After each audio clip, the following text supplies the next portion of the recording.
Thank you, Kiki. There's laughter. Hello, everyone, and welcome to our LDUH hangout for August's pick, which was my pick this month. And I chose this one, Kaiju Preservation Society by John Scalzi. I like this cover quite a lot. As usual, I find it better than what I've seen of the American covers, so it's a bit more impactful and colourful. I like it. Starting with controversial opinions there. That was my Kaiju impression too. Wasn't very good. Yes, so we'll get started with some general thoughts and opinions in a second. But I was going to mention my drink, which is not Kaiju themed, sadly, but I did pick something that I could stretch into a reference. So I'm having a rum porter. And Jamie carries things, which is sometimes what a porter does. That was a stretch. We just talked Death Stranding, Sam Porter Bridges. I respect the attempt. That was well done. Kirsten just named her own cocktail, so yeah. I had yuzu in it, which is Japanese, so that's kind of in the It is. Yeah, it's about it's about stuff for a reason is Matt's on anyway. All right. I'll get started with myself first. I had a good time. This was fun. This is my second only Scalzi that I've read. However, I do have a couple of his more serious ones on my to-read list. I just haven't gotten to them. So this and Red Shirts is the entirety of my Scalzi scope so far. But it was fun.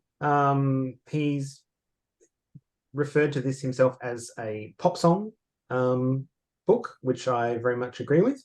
It's a fun ride. We'll talk more, but yeah, had a good time. It's a quick read, so yay, happy days. I'm going to start with Sarah because birthday. Excellent. Look, I'm pretty much the same. Look, it was a quick read. I think I listened to the audio book, and because it was Will Wheaton and I know how Will Wheaton sounds, I couldn't actually listen to it at 1.2. I had to listen to it at 1. So I did the full 8 hours and I roared through it, I think, in about 2.5 days. It was interesting listening to the postscript that Scalzi had written, and I was like, it's good. He exactly what my thoughts were, was like, this was a fun popcorn, like a popcorn film. This was a popcorn book. And when it's kaiju, Godzilla movies, like that's what they are. They're popcorn movies. So, I enjoyed it. It's interesting from a structure point of view. I look forward to getting into that a little bit because from that point of view, it lacked a bit of structure, but I didn't care because I liked the time we spent on the base, getting to know the base. I'm have been in the past obsessed with Antarctica and McMurdo and South Pole, and I just was like, oh yeah, this so feels like a research base, and I'm here for it. So yeah, I'm looking forward to talking structure and characters with everybody else soon. Cool. All right, I'm going to go in a clockwise fashion, which means Kim is next on my screen. Kim. It was very fun. I really enjoyed it. And like Sarah, I really liked the postscript as well. That was really interesting to read at the end. Yes, definitely a popcorn book. I definitely agree with Scalzi on his own book. Sorry, cat. But yeah, I wasn't bored at any point. It rolled along really well. I thought it had good pacing. And funny enough, Sarah, I didn't even think of that, but I couldn't listen to it. I usually listen at like 1.5. I couldn't listen at fast speed with Will Wheaton as well. Maybe that's why, because I knew his voice. I couldn't listen to it in a faster mode. So yeah, I listened to the whole 8 hours in like 3 days. So I got through it really quick because I was just enjoying it. Cool. Yeah. Awesome. Thanks. Mel. In my top corner. Lots of fun. Can't wait for the movie. Well, it might be a TV series of some kind by the sound of it. Yeah, it's been optioned. Really? So Cool. They'll have to find a writer. It could work for, but it'd have to be a short season, I think. Yeah. Cool. I can see potential for making it something longer though. So anyway. Yeah. I really enjoyed it. I was saying to Matt, it kind of, the vibe kind of reminded me of the Bob books, but it also really reminded me of how much I loved reading Michael Crichton back in the day. Like, when I was, say, like just after Jurassic Park came out, I read the book and I reread it so many times because I loved it so much. And I read pretty much everything else Michael Crichton had written. And it reminded me of back then. It reminded me of the same sort of vibe. So it was funny because they did name drop Jurassic Park early in the book, and I was like, yep, this just has that similar kind of science light kind of vibe. But like, it was just fun, and I really enjoyed it. Cool. A lot of similar comments. Okay.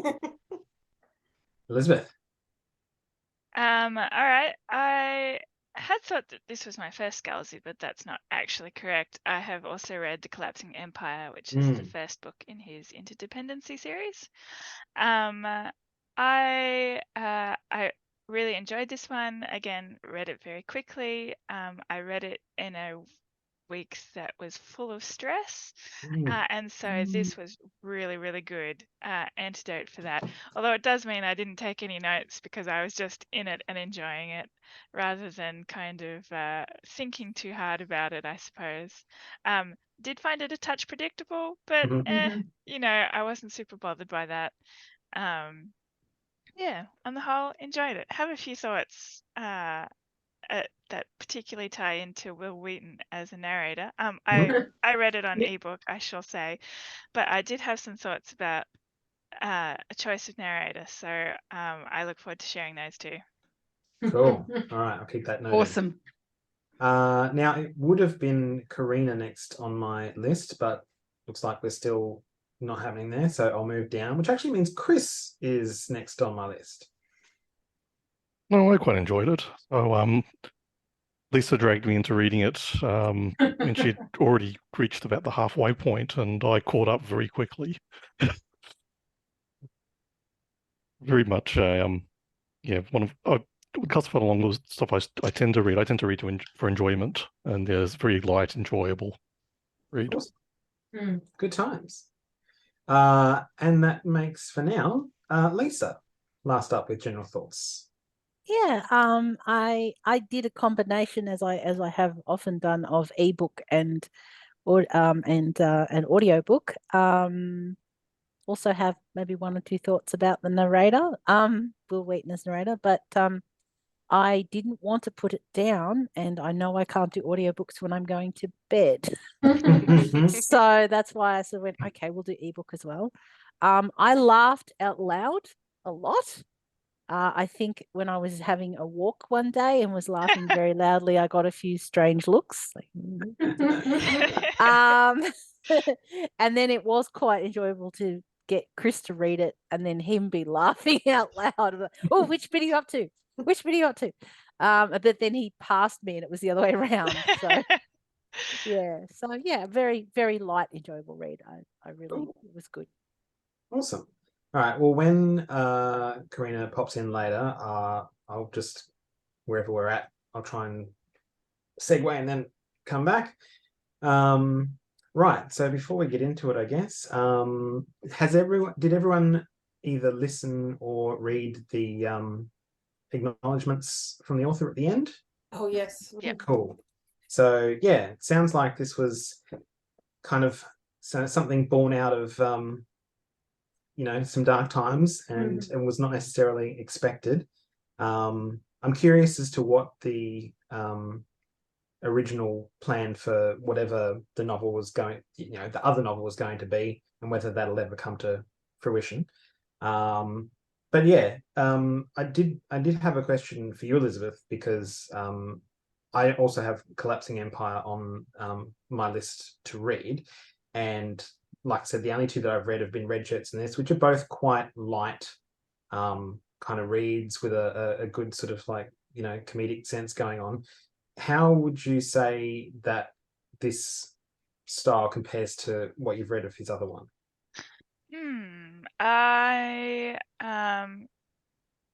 I am going to hedge my reply with noting that I read it several years ago. Yep.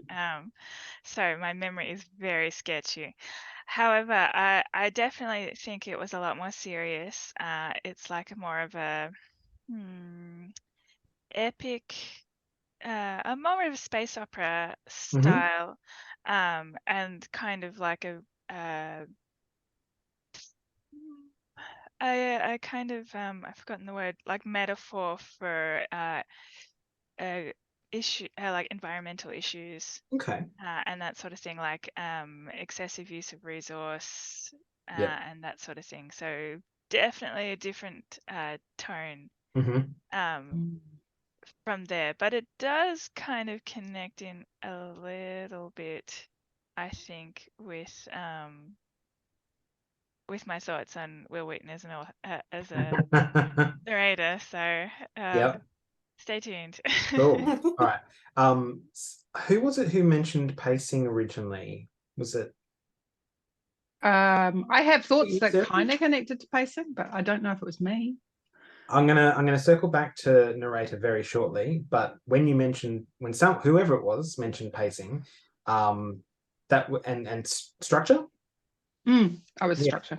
Was that I didn't have a lot of serious thoughts about the book while I was reading it. I'm not generally a note taker. I kind of like come and talk about, I had a good time. But one of the things I did think, and whether it was just me or not, but I felt like there was a lot, the sort of like distribution of time spent getting to know everyone and spending time at the base and learning how to be on the base versus when, stuff hits the fan and it's happened, seemed a bit skewed towards the former rather than the latter. And so it kind of felt a little bit rushed towards the end, just towards the climax of things. But other than that, like, again, it's a short, easy read. I can see a finger. Yes, but also that heavy setup at the beginning really does set up for the rest, and that is what that's one of the things that made it predictable for me. Because thinking in terms of story pattern, like, okay, yeah, Matt was ahead of me. Like he read ahead from what I was up to, so I was able to go, this is going to happen, isn't it? And he's like, maybe. Yeah, it's so Kirsten, you can't help yourself. You're like, I don't want to be spoiled, but I'm gonna ask for spoilers. Like Kirsten doesn't care as much. It's Matt. No, I'm not that. Spoilers. I'm not that. Like I don't like big spoilers, but I'm not. Like if I'm asking the question, I know what I'm getting myself into. But I was like, as soon as they started saying you're going to be shepherding the tourists, I was like, the tourists that dickhead boss of his, isn't it? Yeah, of course, of course. Yeah. And then when all the bad stuff started happening, I was like, this was all planned by the boss. Yeah, like, that was so like, because otherwise, I suppose in such a short book, it's like anything that's set up at the beginning isn't there for no reason, right? Yeah. So if he's going to spend all this time on what an asshole this boss is, he's never going to show up again. He's going to come back later, and you can see it coming a mile off. Yeah. Chekhov's gun, I think it's called. Yeah, that's right. Even though, I mean, it was, even if they'd started the story without having that beginning bit, it wouldn't have been as obvious. But that was that setup that put it there. So, but I will say, I really liked the balance. I liked the fact that we spent so much time getting to know the base and sciencing and doing all of the kaiju stuff. And then the end action was that short. I was like, excellent. I did not spend half my day all stressed out. It was just like I could enjoy the story. And then it was finished. Excellent. And I have to admit, from a structure, that's hearing the postscript, hearing his acknowledgements, I was like, this makes so much more sense. Because from a traditional structure, like there wasn't as much set up within that first act to the midpoint, like someone like Dennis E. Taylor or Andy Weir would have put in, there would have been a bit more tension, a lot more kind of, maybe you'd have seen something go wrong here, and that would have all added to it. Whereas, sorry, my thing's just gone off. I actually wrote down that honestly, it was actually almost like 2/3. Like it was almost like only in the last third it kind of ramped up. There was almost kind of set up, but I said here it was almost like we were in a documentary or a memoir about someone's time on a research base, and like, this is how it works, and this is the science that happened, and I was kind of happy with that, because I was like, yeah, I'm cool, like I'm happy we're going out doing science. And we did have some really cool moments out in the field, where shit went wrong, and I'm fine. I'm fine, guy. I can't unsee that ever. I'm fine. It's good when you didn't even see it and you can't unsee it. yeah. So I really enjoyed that. I think that was my main thought was, by the time we got to that last section, like you said, Kirsten, Rob's coming back. We know he's coming back. Oh yeah, gets to the like, and that was fine. And I think knowing how and when the author wrote that, I think he was writing something that he would have liked at the time. And I have to admit, like, it was kind of like reading something that's set in 2020 is a little post-traumatic stress syndrome, I think, for everybody. I certainly felt that. I was thinking, Jesus Christ, I remember March. I'm sure we've all been there. We all remember March 2020, and hearing that story and having, like, I lost my job. I know exactly what that character's going through. And then to kind of go, and now we're on a research base, I was like, this is what everybody wanted. This is like, he's writing the dream that everyone wanted. I'm getting the fantasy that I had in 2020, so I was, I really, I think he kind of tapped into something that we all felt. Elizabeth, you put your hand up before. Yeah, I did. I just wanted to back up a little bit to something Sarah said earlier, and that was about, like, on the research base and, like, getting science and stuff. But I also liked that he lampshaded, like, he doesn't know the science. Like, you get a bunch of information from, like, one of the few not scientist people on the base, and he's like, I don't know how it works. It's science. and I appreciated that, because, that would be hard to kind of manufacture as an author and have it sound convincing, especially if you don't have a scientific background. So that kind of amused me as well. I think a lot of that he wrote this in, what was it, like less than 2 months? Yeah.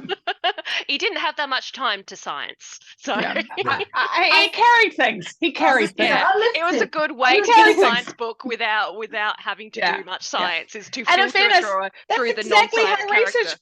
Yeah, but this is exactly how scientific research bases are. There are plenty of people there who aren't scientists. They're doing the cooking and the cleaning. And in this case, there would have been a greenhouse with gardeners in it. Like, so it's absolutely accurate. And that's why I was like, pilots. Helicopter. I bet all the gardeners had PhDs. Colonels. The helicopter guy had a PhD. Yeah, everyone had PhD. Actually, he was. Yes. Yeah. I think Sati was probably my favorite character, but I sent Matt a text today because I was finishing. I had about 2 hours left to go but I knew the kids were at school, and I sent Matt a text going, "The helicopter pilot is my favorite character. Like, I love him." And then something else happened, and I was like, I love him even more. He's Canadian. He's likable. Can I say Mel. that? Oh, sorry. Sorry, Mel's been like, me. I think that what you're saying there about the science there, Elizabeth, is actually a really good analogy also for what he did with Jamie being androgynous, in that there was no gender, which he has said is deliberate. So not so much for androgyny, but or for non-binary reasons, but for self-insert reasons. And I think that's why it ties to the whole science thing. Science is happening around me. I don't know it. Oh, no. Like, yes, I agree with what you're saying, but also, like, when I was saying that, I wasn't thinking of Jamie. I was actually thinking of Jamie's boss. Was it Tom? Yeah. Who was like the kind of admin guy. And him kind of explaining to the newbies as they're arriving stuff, because they're all freaking out and losing their minds, especially the scientists. And he's like doing his best to try and answer their questions, but he's not a scientist, so he can't give them sort of the granular explanations that they wanted. So, but yes, also Jamie. I did not pick up on that about Okay. Jamie because I didn't think I you listened to the I think it's because Yeah. I listened to the audio and Will Wheaton was Exactly. the audio. I think it's harder to It was pick up like, when I just- they're it the didn't even narrator as occur to well. me. Yeah. Sorry. It's harder to pick up when they're the narrator.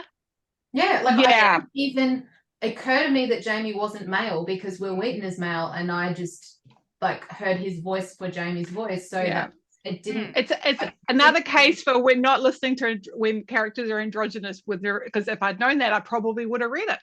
Mhm. It's actually but- one of the reasons I'm really glad I didn't do the audiobook, Yeah. because as soon as I sort of figured it out, I had already made the choice not to do the audiobook. But as soon as I figured out while I was reading, I was like, I am so glad that I didn't do the audiobook, Yeah. because if Will Wheaton had been reading this would not have worked for me. Yeah. Yeah, because most of the way along, I was picturing Jamie as a woman, Oh. which definitely wouldn't have happened if I was listening to Will Wheaton narrate it. Yeah. Yeah. Yeah. But also, I did find that the lack of identifying sex or race in the protagonist, Jamie, meant that there's potentially an incomplete portrait of the arsehole boss, because he totally would have been sexist or racist if you had some kind of identifying markers in relation to Yeah. I would have thought, but And I have to say, I felt that in that opening scene, the way Jamie did have a bit of a male skew of how a little. people are in startups, because I've been in a shitload of them. And that's, women are so often on the back foot anyway, that the way we deal with, and I've dealt with a shitload of them, sociopathic bosses, white cisgendered sociopathic bosses. It's that it was sort of like that daring to call someone asshole. Women often don't get the permission to do that, but it was kind of really cool to then think now. Thank you for sharing that info, because I'm thinking back on the base. I think it's really cool, and with Val and everything, that's really neat. And Val's also could be, Yeah. Yeah, either way. Yeah, there's a lot of lack of descriptors for all the characters. Yeah. But Yeah, that's a ungendered Scalzi pronouns. feature. Yeah. Oh, is it? Scalzi doesn't tend to describe things like people's, details and things unless it's relevant to the story for some reason. Yeah. Lisa, you were going to say something before, just when Mel, do you still remember what that was? Oh, I do. It might lead to a whole other discussion from everyone though. That's So fine. if we've Right. So Yeah. I was Oh, can I jump in very quickly? Yeah. Because I have to go and say goodnight to the kids, because they're running up to the door going like, I'm ready for bed. And it's like, okay. Don't turn your microphone off this time. No, I won't turn the microphone off this time. All the technical stuff is under control. I was just going to say, like we're talking about it was very predictable, and that was very much on purpose. It's kind of like, you go to the restaurant and you order exactly the dish that you always have, because you know exactly what you're going to get. No surprises, good times, everything.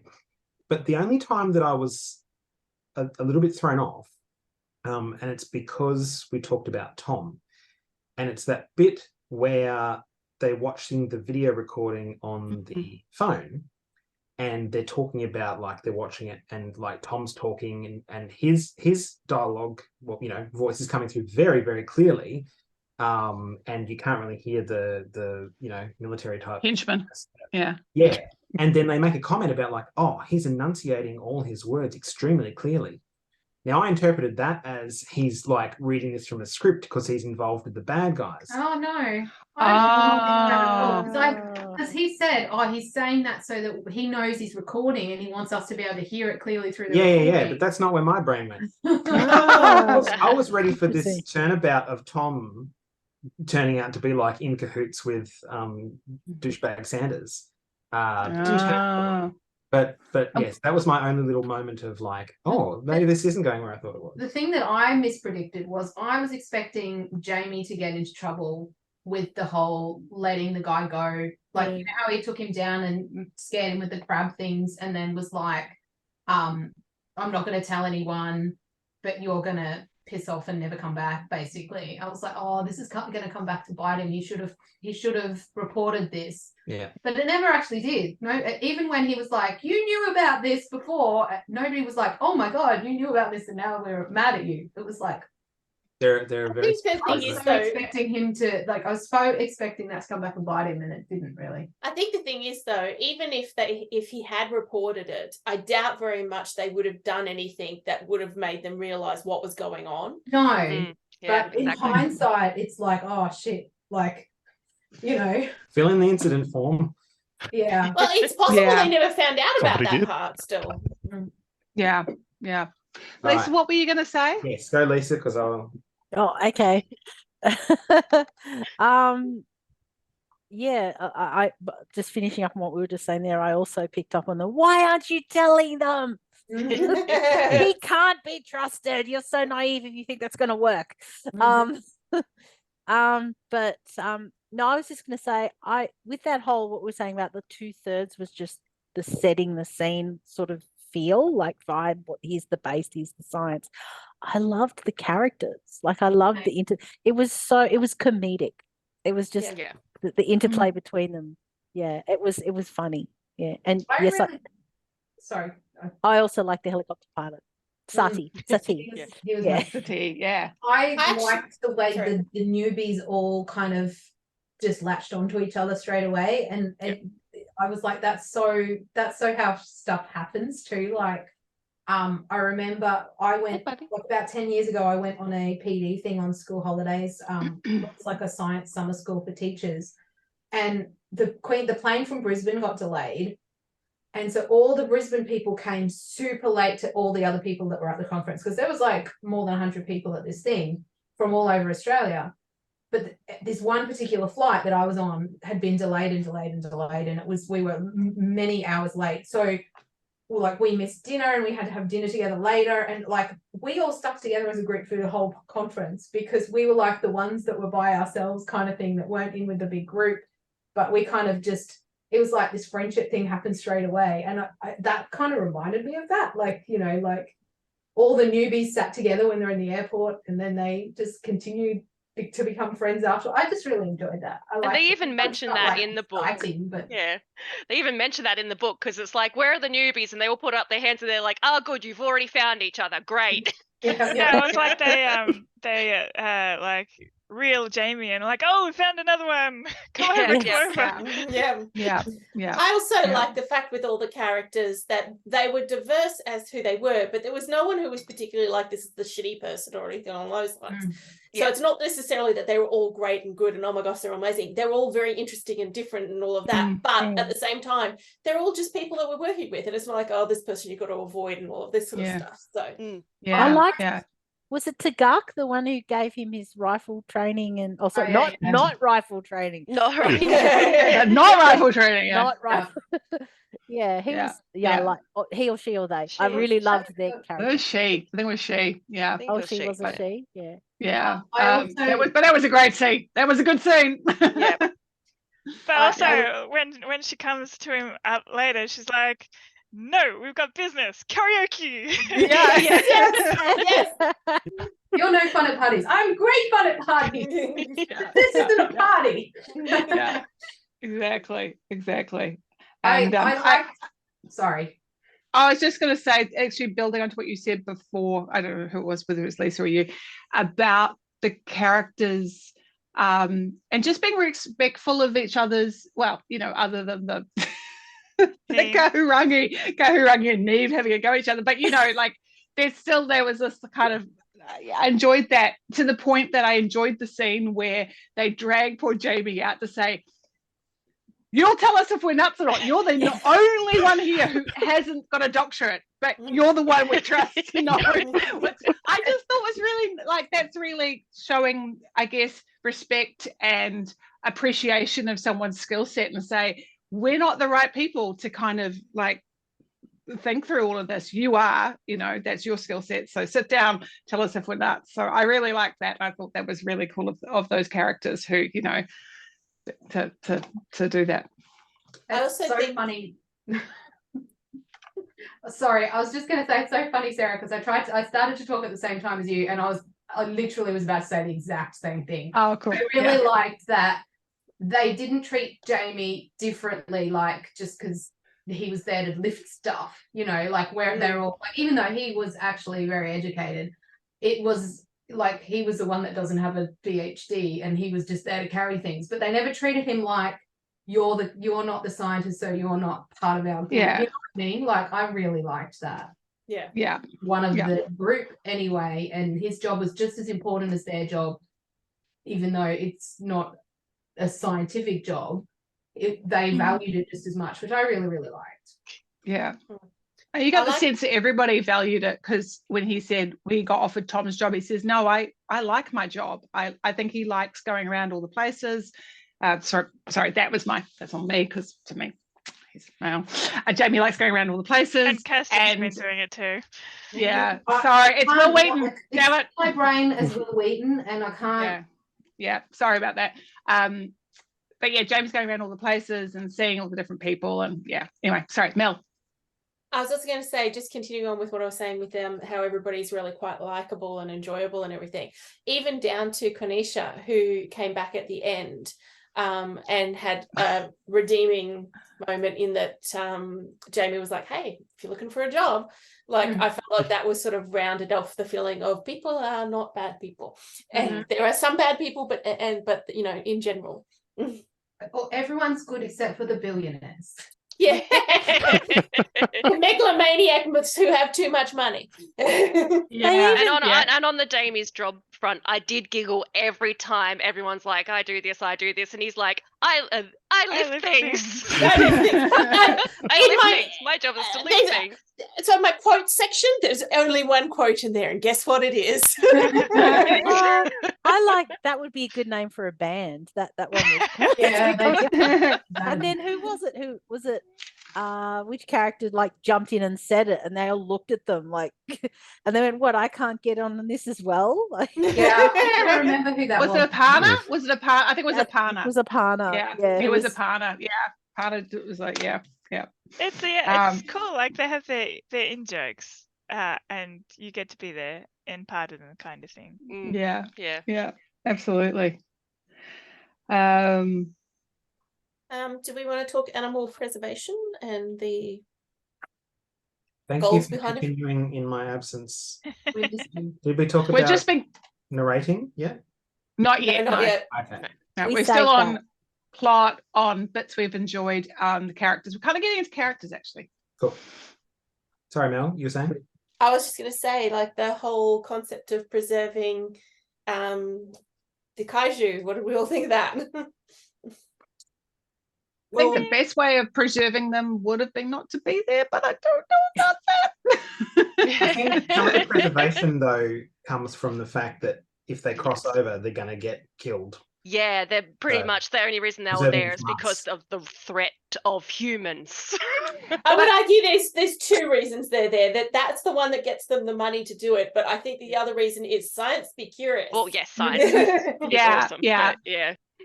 But from that whole point of I don't know. It was that kind of thing of not what is it? There's not getting involved or getting non-interference. Not interfering. Non-interference, and it's like science is going to interfere whether it wants to or not. Like it's like it's kind of like, are you there just to make sure the holes are all plugged up, or are you there because you're like, so but I was cool with it. Don't get me wrong. I was cool with it. They were arguing. Sorry, they were arguing that. Sorry, Mel. Thank you. Yes, that, but also they were arguing that, like, that continent that they were on, that there was only Bella and Edward who could breed, and that if they hadn't interfered, that wasn't really happening because Edward wasn't showing any interest, and that. Right. So they're like pandas. Mexico. Did they make that comparison that they're kind of like pandas? Yeah. Pandas. Yeah. And it turned out they were from Mexico and they had migrated north. So that was the other thing. So I was like, I think that's interesting. Migratory patterns of kaiju. So. Yeah.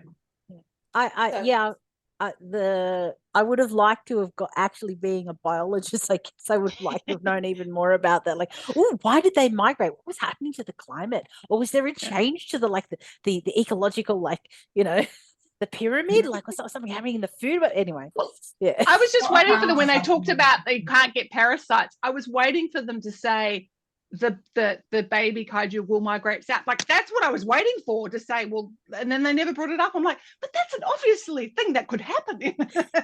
So, it's like, I actually loved all of the parasite stuff, and I'm saying that knowing that I absolutely hate gross things, and yet the whole science behind them being like their own ecosystem and how necessary the parasites was, just great world building. I thought it was fabulous. Yeah. Now, speaking of parasites, I had not watched Pacific Rim until Sunday night after you had mentioned it, Mel. Yes. And so I'm watching this and going like, wow, there's so many things that, this book is referencing in terms of, and like, actually Gojira is one of the least referenced things in this, and it's more stuff like Jurassic Park and Pacific Rim. It's like very much a modern kind of reference to or is it based on a Japanese tradition, Japanese manga, and is there tradition within kaiju within those media? I don't know, by the way. I mean, just would have thought only in the sense that there have been giant monsters after Godzilla, but that's kind of like the original thing. And Godzilla is a metaphor in itself, so it kind of all grew out of there. But just like the parasites, particularly when I was watching Pacific Rim, I'm like, oh, parasites. Yes, that's just like in that book. Right. I just presumed they came from some kind of other, like, I presumed that Pacific Rim was based on a series of.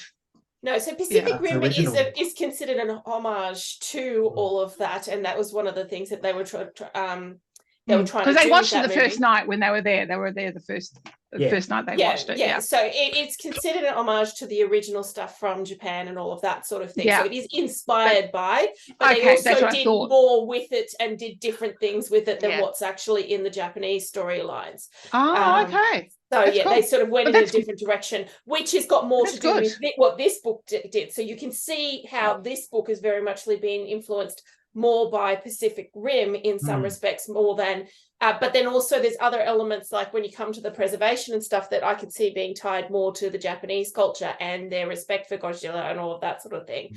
So cool. It's got different elements of it, but you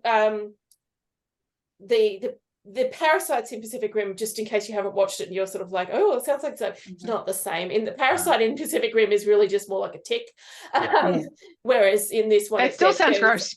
It is, but like they did a good job with the animatronics. But in this one, he took it a whole extra, like several steps further in terms of what he did with it, which is great. I actually took issue with the term parasite. The way they describe parasite, it is not a parasite. This is like a symbiote. They both rely on each other to survive. So that's not a parasite. So I actually think he did his research there, because symbiote, a lot of people, when they say symbiote, what they mean is mutualistic, because symbiosis just means living in very, very, very close contact biologically, and that can include mutualism, commensalism, and parasitism, which he actually spoke about. I'm like, did you talk to like an ecologist to get like? So was this not? No, I was like, talked about it in here. Would the right term be mutualism then? Because I feel mutualism is when they benefit each other. Yeah, because I feel like these weren't actually parasites, because they weren't only like feeding off the host, they were also feeding the host. Yeah, they were also feeding. They couldn't live without each other. Like the parasites can't live without the kaiju, and the kaiju can't live without the parasites. Yeah. So it's not even just they're benefiting each other; like they mutually. It's the ecosystem thing they talked about. Yeah. And I'm like, well, that's not a parasite. They did talk about. Sorry, Lisa, you in the book that that like there's a relationship between the parasites as well. So you can have parasites that feed off each other, not beneficially, but also feed off it, but don't hurt it in any way. So, or actually mutually Yeah. Yeah. Or even predate. So it's like, oh wow, yeah, okay. They're really I think it's getting into because these from a examples. colloquial, if we look at it, the term parasite from a colloquial point of view, it sounds like, well, this is bad. This is going to attack the host until the host breaks down. And I think that's it it doesn't quite translate from a colloquial type term to kind of going, it's more complicated than that. It's not But ringworm. I think it's just a term they're using overarchingly for all of the different relationships that are there with these parasites, and because they're referring to them as a group, that's the term that became the common term that they use for it, even though they acknowledge in the story that that's not actually the relationship they're I kind of imagined them as big cats, kind of weird looking, futuristic, alternate big cats. I don't know why. They could have talked about teeth and legs and things, so I just had that in my head. I had tardigrades in my head. Like Yeah. big I size. was they're so cute. I don't know how they hunt very well though. No. They were definitely very vicious tardigrades in my head as well. I think I pictured them like the Pacific Rim ones because we watched that just before. Because you were behind me when we I actually quite started reading when we watched Pacific Rim, so it was like that was then when we got to parasites. That was where my brain went. And Right. Yeah. the same. I think you're right, Kirsten. The word symbiote would be better, wouldn't it? I mean, I'm not a biologist. I took biology in high school, but that was. I mean, we don't want to talk about how many years ago that was. All right. Now, I am a physical copy reader of this book, as some others were, but it sounds like quite a few of you listen to the audiobook. So we've had that big Will Wheaton thing hanging around. Let's get into it. I want to hear your thoughts on this. I don't have any because I didn't listen to it. So go. Anyway, I have a whole paragraph. Do you want me to start? Yeah, you start. Okay, so I don't think I've ever listened to Will Wheaton narrate anything before. Honestly, I did. I read because Kim gave me red shirts, so I read it in the airport, So there's two big criticisms. One, he was very shouty. It was very, very shouty, and I really I think someone actually said it was like, what was I going to say? What did I say? I said he has this smiley, sardonic delivery too much. Like the whole time, I feel like he's talking like this. Like that's all I could see in my head was him on tabletop delivering like that. It was like, and I know that's not his whole. Like I know that he's done other productions, and I don't. From what I've heard, he's done great jobs, like a little more serious subject matter, and he's sort of toned back. So I don't know whether it's a Scalzi thing. I'm not sure. Like I got real Ernest Cline vibes at the beginning of this. I had to double check who wrote this, like to begin with, because I was like, somehow I had like Ready Player One in my head. I think he narrated. Did Will Wheaton narrate it? I think he did. Yeah. I think Will. Oh, there you go. Yeah. Mel says yes. Yeah. Okay. And I read a physical copy of Ready Player One, but sorry, I just want to interrupt just for a second there. Him narrating Ready Player One is the reason I refused to do this in narration in audiobook. I knew from that narration that I would not be able to handle him reading this book, and that I would have the wrong vibe for the story from the beginning, because his narration style is a little bit over the top. Exuberant. And he doesn't modify for different types of books. He does it the same. And I was like, I am not touching that with a 10-foot pole. This is not the way I want to read this book. Yeah. So that was sort of and I said it got very annoying. Every character that made a sarcastic delivery did it the same way. There was no deadpan sarcastic. Everybody was like, going shouty. And it got a lot. And then my other criticism, sorry, Will, I do love you for a lot of different things, but this was not it, was that the characters themselves feel very well defined, but other than Sati, which he did an accent for, he didn't do an accent for anybody else. And admittedly, it wasn't a Canadian accent though. Was it French Canadian? It was French Canadian. It was French Canadian. So I felt like Sati felt different Yes, to he was the only one everybody who else. didn't accept for. Yeah, and I'm like, I didn't know Kahurangi was a Kiwi. No, Because I thought he was Japanese. I thought it was a Japanese name. Maybe he was a Japanese American, you know, especially with the surname, right? I didn't know that. And I gathered from the whole term, it kept saying mate, you know, mate this. And or I was like, oh, no, Neve that is was actually me. Irish. Yeah. Yeah. I didn't get that. I actually said to Matt, because I didn't see the spelling of their name either. So I was like, what nationality is Neve? They keep saying mate. Are they Aussie? And he's like, no, obviously they're Irish because it's the Irish spelling of the name. And I'm like, well, for a start, I haven't seen the spelling of the name. I thought it was Neve because like I didn't even think of it.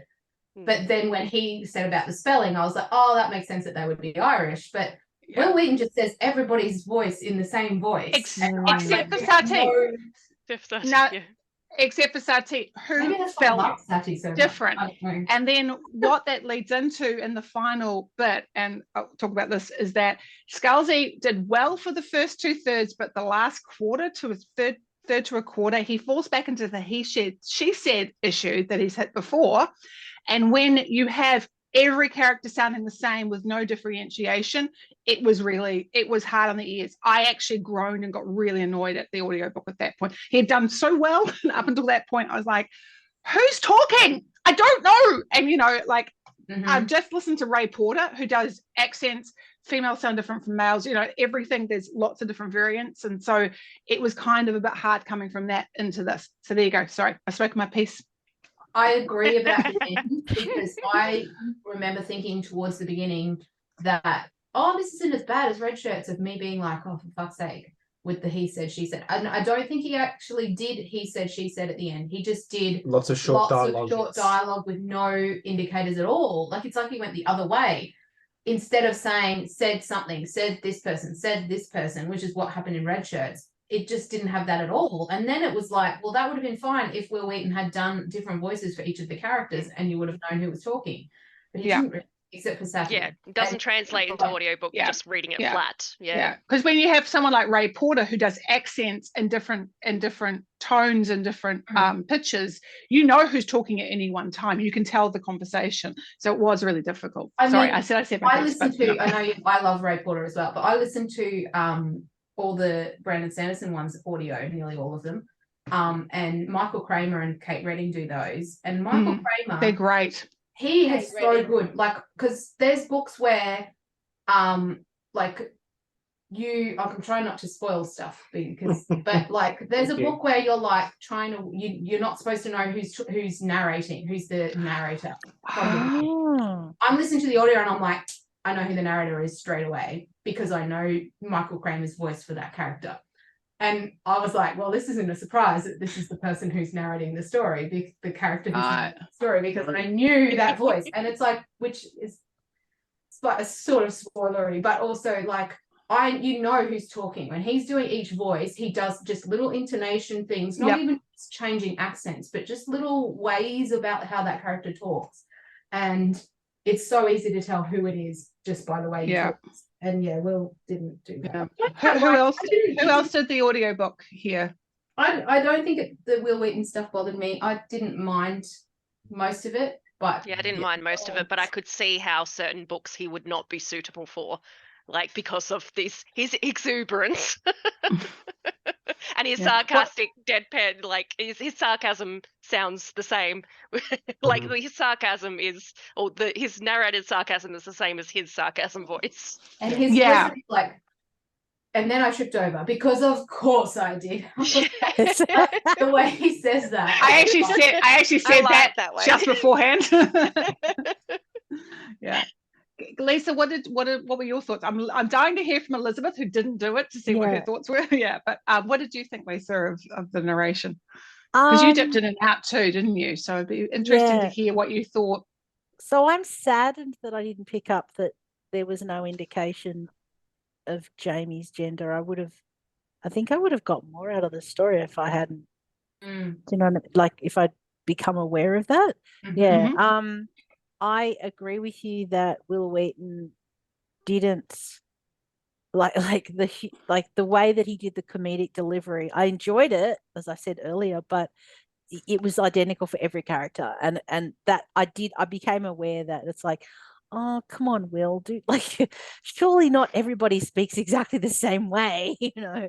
And then Sati just confused me, because if he's French Canadian, why did he sound Dutch? I was just like, I don't Thank get you. that. I didn't think he sounded That does French not Canadian. sound French Canadian at all. That sounds Dutch, or I was just maybe happy he gave it Danish, a I don't know. go at that point. I was just like, Because I was like, it wasn't until they actually had the bit where it's like, oh, I'm actually, you know, here's my ID, I can sort this out. Yeah, right at the end. Like, was he supposed to be French Canadian? Like, was he supposed to be Canadian? Because he doesn't sound Canadian. And then I'm like, well, maybe he had like a different ethnic background, but was Canadian, like, and he's had an accent from a different part of the world. But I was like, yeah, no, it didn't sound Canadian to me, or French Canadian. But The only anyway. reason I realized Kahurangi was Kiwi was because he referred to New Zealand as Aotearoa at one Aotearoa, point. That was the, Yeah, that was, yeah, that was the that was first the time I only realised- time. That was the only reason. Yeah. Yeah. yeah. And And then I was like, oh, Kahurangi, that makes sense. Of course, Oh, the guy he's would have from been New called Zealand. Kahu or Rangi, you know, like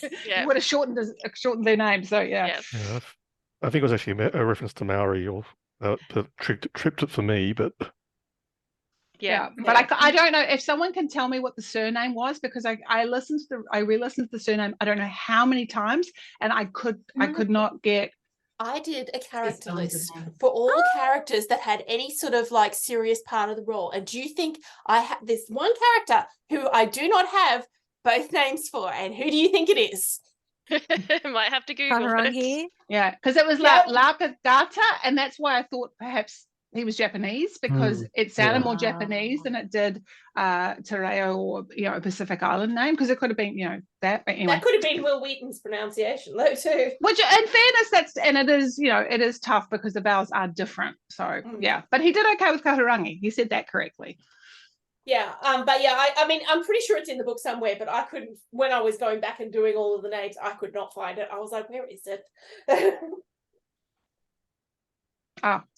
Yeah, so just quick aside, the Martian version that I have that's narrated was narrated by R.C. Bray, who did an excellent job. I know that Will Wheaton's like that went out of whatever and it got replaced, because I think from what I understand, that was done by the publishing company, and Audible likes to, have its fingers all over everything. So they redid it with Will Wheaton. I don't think I would enjoy that, and I'm really glad I've got R.C. Bray's version, because I've listened to him. I've listened to him do it a couple of times, and I've really enjoyed his narration and would listen to. And again, like there's different characters, and I knew who everybody was in that. So I agree. I think that when it came out with Will Wheaton doing The Martian, I was like, hell to the no! I am not doing that version. The other version is so much better. Elizabeth, sorry, I should say so good. I never actually listened to Will Wheaton doing it, but I don't think he could. Sorry. No, I didn't have any particular thoughts on Will Wheaton, because obviously I did not listen to it on audio. I read the ebook, but my thoughts were strictly related to the bias that he introduces as a narrator, as to the gender of the character.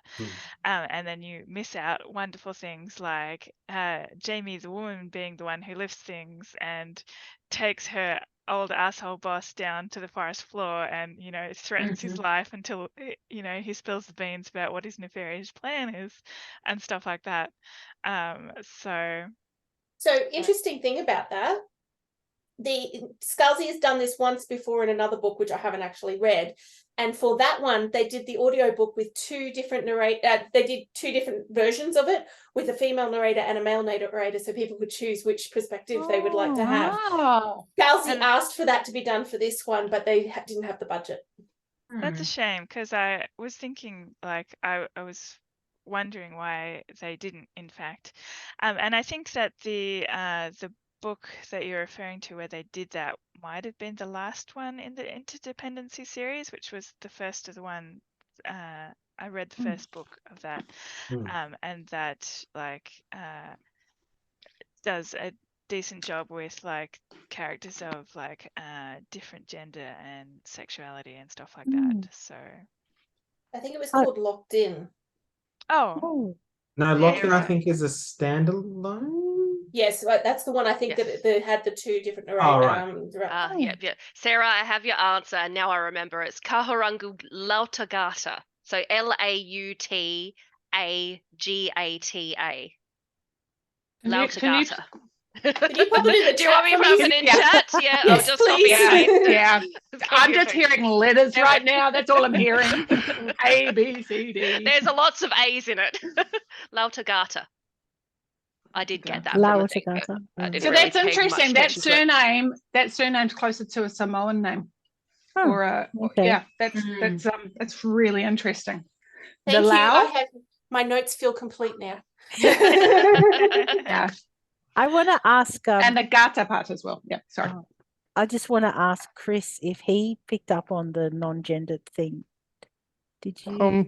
Not specifically. So I've got to say the opening chapter very much cast for gender for me.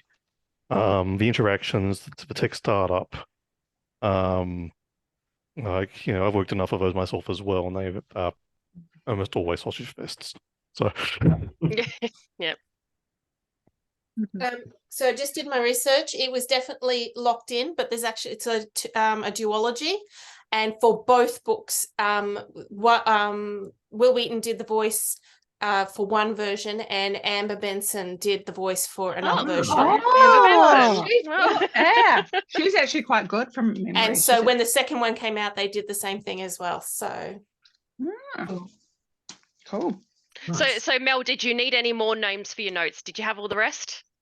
I had enough of the rest that I was happy. I had I had everybody else's first and last names except for Quenisha, but I'm not sure she ever had hers. No, listed. I don't have her on the list. No. I just Yeah. found a page that lists the people's names in full.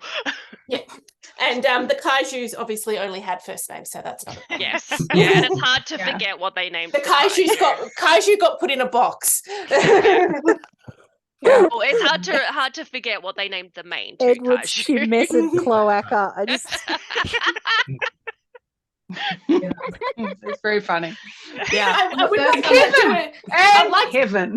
would like to do a shout out to Ologies helping me to know enough about cloacas so that when I read this, I knew what the hell was going on. Yeah. Almost too much, but you know. Yeah. No, they had names. Someone else had some really good names, and I can't remember. There was another. I remember where I was driving when I heard it, when they said, "Oh, these are the names we could have given them." So they're much better names. Yeah, well, millennials or something. Oh yeah, I remember that bit too, and I can't think of what they were. I was like, those are good names, but yeah, We wanted to name them this and this. And, what was it? it was quite good. I can't remember. Now I'm going to have to go find it. Oh, sorry, everybody.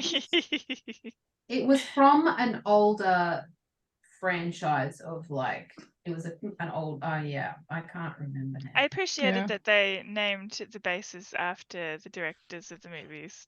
I love Yes. that, and I also mean Yes. I know exactly where they were at any one time. If was like they're at Tanaka, I thought it was great, and they're at Honda base, and they're at Tanaka. I was like, I know where all these places are. This is great. Like they've got distinctive names. Because I hate it when you just go, oh, I don't know which one's what. Like Stevenson and Phillips Base. Ugh.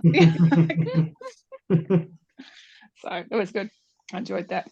Speaking of, so but since I had set homework for Kirsten and Matt to go watch Pacific Rim, I figured that I should go and watch the second Pacific Rim movie, since I'd never actually seen it and kind of forgotten that it even existed. People don't know. Was that a bad choice? Yeah, that was No. a bad choice.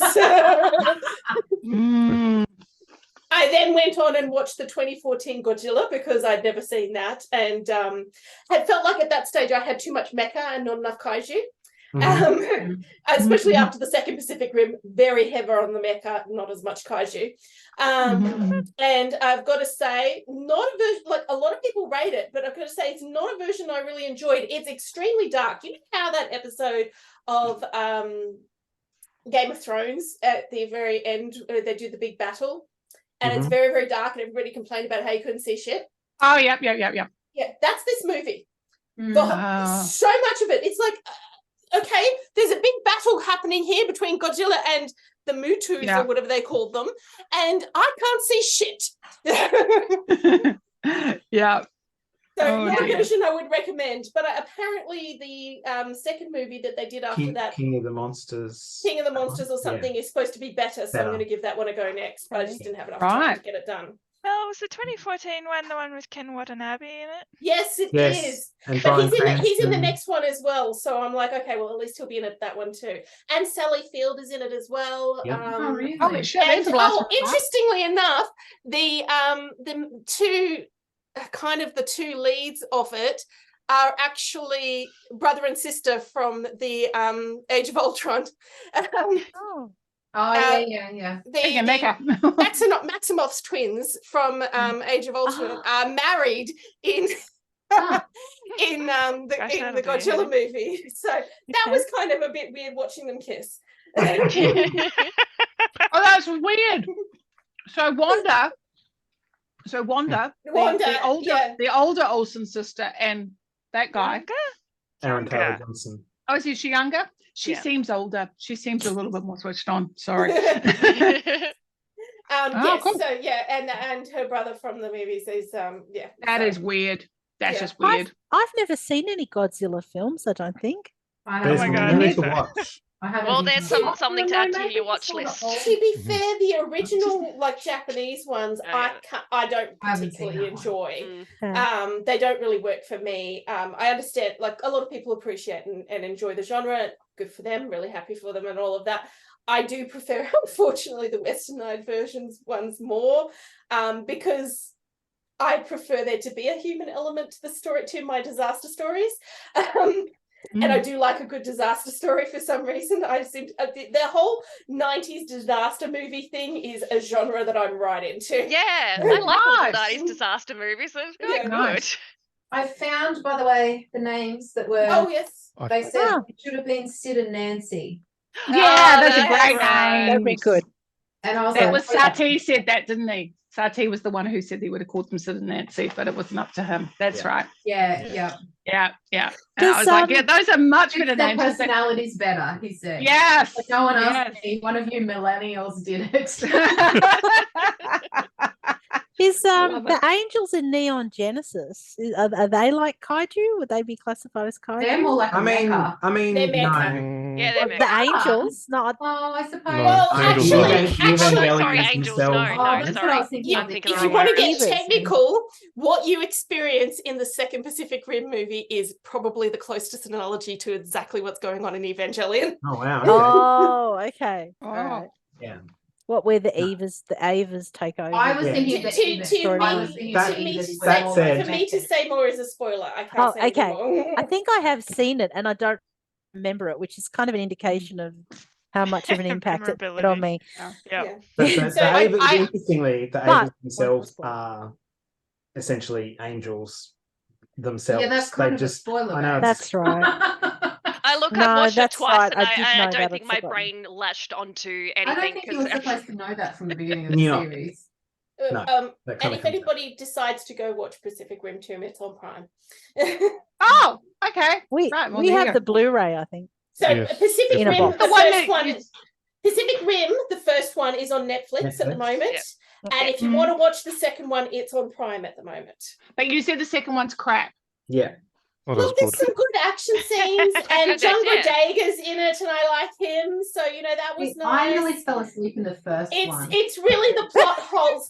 I'm not suggesting you watch it, Kirsten. It's really the plot holes that bothered me. There's so many plot Yeah. holes. So if you're watching Anyway, it just for to- empty brain entertainment, Bring you'll it be back fine. to To reel it Yeah, in, Yeah. do we Really have is, anything really. more to say about the book? Yeah, I have one criticism, which is they didn't take enough clothes with them when they went to Canada. I was like, Well, you'd be they were fucking told they were freezing. given clothes, but that wasn't real. Didn't they get given the special suits Uniforms. that stopped? No, when they went to Canada, when they went through the porthole from 40-degree land to the other side, and they're like, Oh, we yeah. got out I our feel- pullovers. I'm like, that's You not did not. enough. How much radiation is there here? Because I hope it's I was enough. like, to keep you your life are in- going to freeze to death. I What mean, am they might have been more concerned about the whole will this thing Timing wise, it would have Huh? been summerish. Which I mean, Canadian summer, honestly, this No, is they true, but they No, specifically it said was it was the middle of snowy. winter. They said I it was would have yeah. been winter if Yeah. they left late in March. If he left, bleh, if Jamie left late Marchish to go to there, and it was like a month or two later, that would make it like Wasn't it May. a 6-month stint? And he was Yeah, this he was didn't just go before into he That had to would go be the back. end of the 6 No. months when then. No, Oh. he went in like October, November. He was there over Christmas because he was already delivering food for like 3, 4, 5 months. So he lost his job in March. He delivered food, which is how he got to know Oh, Tom it's not the when he food was on delivery break. part. You're right. Yep, Yeah, you're yeah, right. yeah, What yeah. food But delivery they So part. that was why definitely he was there spelled over out break. the fact that it Elizabeth. was winter in Canada, because that's why the guy's like, it's winter in Canada in a pandemic. Nobody's going to be here and see this. Yeah. So Anyway, that was yeah, just my criticism because I was like, thinking the same don't have thing. enough clothes. Because I get cold so easy. I was like, what? Are you going to die of cold? And like, they're talking Yeah. about how, I was on like, the same you're thing. used to the atmosphere. I'm like, aren't you used to the warmth? Are you not? I'm like, they That would was have lasted about 5 minutes. I reckon 5 minutes they would have been like, this is glorious. And I was like, if anyone was going to bitch about it, Neve would have a fucking field day with it, or have a go at the other two about it and say, I'm from Ireland and I'm hardy kind of thing. But like nothing got talked about. I'm like, going, come on, it's not enough. No, I was thinking, Not enough actually, clothes. you're Or right. like, Jackie. or found a place with some jackets, like, you know, just like, oh, we fit, you know.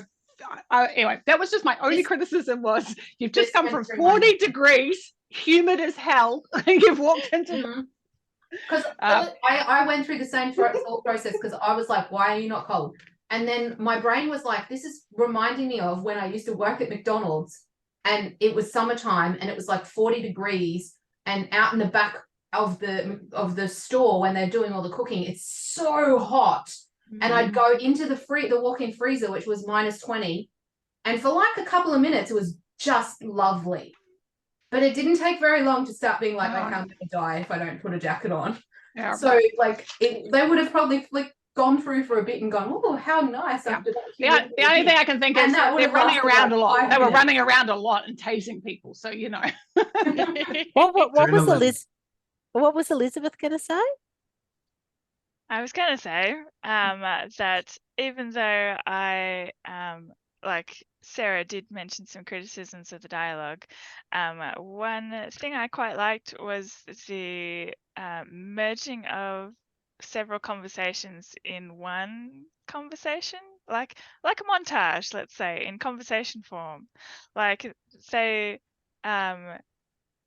would be having like the continuation of the conversation multiple times, like Jamie would deliver a pizza and then the next Yes, would be yes, like with Tom, delivering yeah. you know shawarma and but they're still having the same conversation, if that makes sense. So Yes, that kind of yeah, It's very montaging- cinematic. Very Yeah. cinematic. Yeah, And also, that's what I'm that's not thinking. where he was good at that point. It wasn't until, like, as I said, the last quarter of the novel where it obviously just like, I give up, I'm going back to my old ways. He said, she said. So, yeah. Yeah. But no, that was good. It was very cinematic, and I did like that kind of, like you said, kind of like a montage, kind of like compressed time. That's Obviously, a good way to there's put it. It's a kind of, it showed how time was passing, Mm. but like also kept the plot moving through their conversation of, you know, him getting set up of getting that job. That was really good. Right. I feel like we are closing in on the end of this book discussion now. We're getting close. Yeah, Did we're getting anyone have any- sidetracked more and more often, so we're getting Yes. close. Yeah. Did anyone We're have going off topic. any big thoughts or burning questions or anything that they wanted to just, their favorite bit or anything that they wanted to bring up? Sarah. Elizabeth mentioned series, and I wanted to hear what Elizabeth thought from how this would break down into a series. Were you thinking mini-series? Yeah, I wanted to. Yeah, I would think mini-series. No, I was Definitely. thinking more like along the lines of like, yeah, you could do a mini series with this, but if you wanted to make it like into a full television show, like there's all kinds of shenanigans that could happen in a Kaiju Preservation Society after this. That's like true. this is just like It's Sure. I would like to see it like almost like Good Omens, where they did one season and then he got to the end of the book and then he's like, let's just make another season. I was just going to say it's a bit like Stargate. Like there's endless opportunities to have more threats and more like things, Shenanigans. you know, Like someone said. They've got an entire planet. Yeah. And then they've got other people with other portals, and they could be like, Yep. yeah, you're right. Like, it's, Well, It could it's even basically, be. it's built a world. You could set so much within it. Yeah, Yeah. I love that. I love But that. You could was have you something- could have jumping around from Tanaka Base and following the stories of that, what's going on with that kaiju Yeah. and that bit of research, and then go back to Honda Base. Yeah, Mm, anyway, sorry, Kirsten. I was just going to say that was something they sort of brought up in the book that didn't pan out. Was they were talking about, well, this is one alternate universe. There could be heaps of others. They just, none of the others have nuclear power, so there's never been a breach between the universes. And I'm like, well, there's something. There's your sequel right there. Like, Also, someone And from also- another planet is trying to get in, you know, and Now there's a there's breach between. aliens. Yeah, like now there's Was there aliens more- and kaiju and Yeah. Was there more than 2 bases? Because when they were talking about getting communication from one to the other when one brought their gate down, there Yeah. was another gate somewhere as well, wasn't there? So Yeah. there is multiple bases already. Yeah. So other Yeah. countries, that's why I kept thinking the Antarctica analogy was so close to this. And I Yeah. don't know whether Scalzi is a bit of an Antarctica file like I am, because different countries have different bases, and people from other countries do go and stay at those bases depending on who funds their research. Mhm. So it just sounded so similar, but everyone goes, like, it was that thing of going, well, everyone goes through Honda Base, which I'm like, yeah, everyone goes through McMurdo kind of thing. So I appreciated that. I thought it was cool. And you can have field work. They go down to Mexico, you know. Australian Discovered kaiju. new What are kaiju from Australian different kaiju areas like? with different parasites. Yeah, Australian kaiju. Yeah, Oh man, if you think it's hot in Canada, let's go to Australia. It could Let's be, go it this- could be the giant kangaroo that they had for the Commonwealth Games. oh, a kaiju kangaroo. Yeah. dinosaur. Yes, that's true. A We didn't have Kaiju? megafauna in Yeah, Australia, the so- choppers, you've got to be very Oh! careful around them. I see what you did there, Lisa. I see what you did there, Lisa. That was very good. That was very good. Cool. Apparently, I don't think they actually named the third base in the book. They talked about it. And when they talked about Tanaka, they said, like, we're the best base. And then it's like, well, actually, we're actually kind of like the third best base. They But- might have mentioned it when they were talking about getting communications around, like they transfer communications and then get it out of there. But that base can't communicate that base, so they might have mentioned a name, but it would Yeah. have gone straight over my head because Because they didn't have as many satellites to ping everything around. satellites and So the they couldn't- satellites. So they probably tried- might have mentioned it, but it would have been just like a really offhand, and I would not have I retained remember. that. I remember the Honda one because they specifically went not the car brands. Like Yeah. Because it's named after like the yeah. Director. And they Directors, have a and line in yeah. the book where they're Stuff, like, yeah. we don't. It's not the Honda car. Like Yep. What was the name of the airship? The Shinobi um, Oh, Shinobi that also. Zen? something Shinobi Jin? Shinobi Jin? Shobi Jin. Shobi Jin. Shobi Jin. Jin. In the book, in the audio, he said Shobi Jin, Oh, okay. which I Yeah, I'm trying to find it in the book. Yes, because unfortunately I don't tend to say these things out loud when I'm reading the physical book. look for italics because it's I in am. Yeah, italics. yeah. I really was it pictured in that the as a same, steampunk airship. Like, I'm not kidding, because Yeah, he did it describe sounded it, and now totally it's steampunk. Oh yeah, I stuck was in my getting head like as- Parasol Protectorate kind of vibes there. Yes. Yeah. And they named those, and yet they just called them Chopper 1 and 2. I was like, come on. Yeah. Helicopters aren't, they're not impressive enough to get their own names, sadly, apparently. This helicopter At seems least in pretty this- useful to me. Yeah. Number 2 Okay. was very impressive. Oh, here we go. I just found bases. I found This is at the start of chapter 5. All the North American bases are named for the people who made the movie. Tanaka Base, Chukokita Base, Nakajima Base, and so on. So yeah, 3 of them got mentioned. Yeah, nice. Yeah. And what did you So- find? so Shobijin, I was just Yeah. about to say, based Is- on this. Yeah. it's actually a Japanese name, and Mm. it comes from Mothra. Aha. another- Is that where it's from? Yes. I was From wondering where? why. I was wondering comes why from it was what, in sorry? italics because it had to Mothra. come from something. Mothra, which is another kaiju film. Mhm. Oh. Fights Godzilla very famously. Yeah. There's like lots of different kaijus that Godzilla interacts with. So there's like one of the modern ones. There's like 3 or 4 different kaijus in the same film as Mothra and Probably I don't remember.